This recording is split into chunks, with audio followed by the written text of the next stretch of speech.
Friends Explained, Season 2, Episode 11, the one with the lesbian wedding. We're deep in Friends Season 2. Ross, paleontologist, recently divorced, is still raw about his ex-wife Carol leaving him for Susan.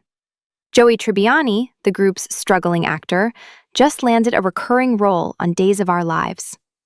Monica is unemployed and desperate for catering work. Phoebe is the group's lovable oddball masseuse. And Rachel, who famously ditched her wedding to Barry, is building a new life as a waitress at Central Perk, when her mother Sandra shows up with life-changing news. So this episode opens with Carol and Susan telling Ross they're getting married, and he just immediately shuts down. He's insisting he's fine while his finger is literally stuck in a chair, physically trapped while performing acceptance. That's the whole episode for Ross in one image.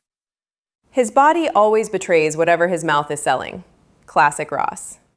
Meanwhile, Joey makes his TV debut on Days of Our Lives as Dr. Drake Ramoray, neurosurgeon. The big takeaway he brings back to the group is, smell the fart acting. Forget your line, just do this intense squint like something smells terrible, and it reads as dramatic on camera.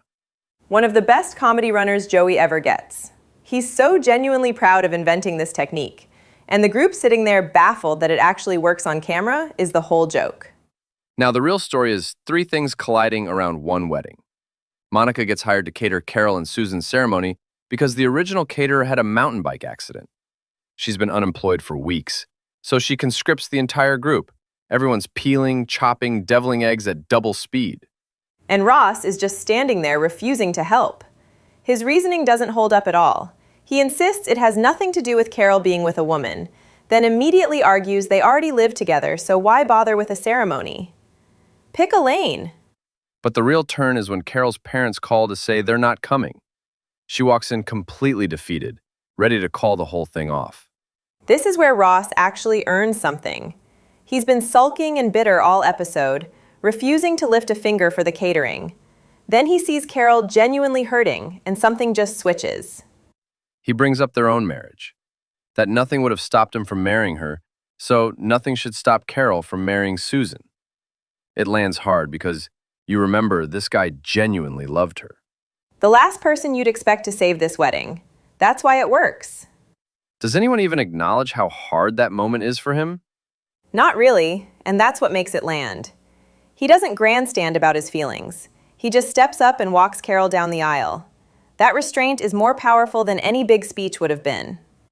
The wedding happens, and Phoebe's ghost storyline gets its payoff. Her massage client Rose Adelman, 82 years old, died on the table earlier, and Rose's husband mentioned she always wanted to see everything. So Phoebe's been taking the spirit sightseeing around New York, Statue of Liberty, Rockefeller Center, and nothing releases her. Until the wedding ceremony itself, when the spirit suddenly departs. An 82-year-old woman's bucket list completed at a lesbian wedding in the mid-90s. How bold is that for 1996? And there's a great moment at the reception where a guest assumes Phoebe and Rose were a couple and offers to buy her a drink. Phoebe accepts. She genuinely misses Rose. It's weirdly sweet. Now, underneath all of this, Rachel's mom Sandra visits, seems thrilled about Rachel's independent life, and casually drops that she's thinking about leaving Rachel's father. Rachel is horrified, convinced that by walking away from Barry, she gave her mom permission to blow up her own marriage. But Sandra's whole point is the opposite. She married the wrong person and stayed for decades. Watching her daughter have the courage she never had cracks something open. Rachel can't fight that logic, and you see it break her a little. That's what ties the whole episode together. Carol and Susan fighting to get married. Sandra realizing she needs to leave a marriage that was never right. And Ross, who lost his, being the one who makes Carol's wedding possible. At the reception, Susan asks Ross to dance. He resists, she offers to let him lead, and he goes for it. Small moment, real growth.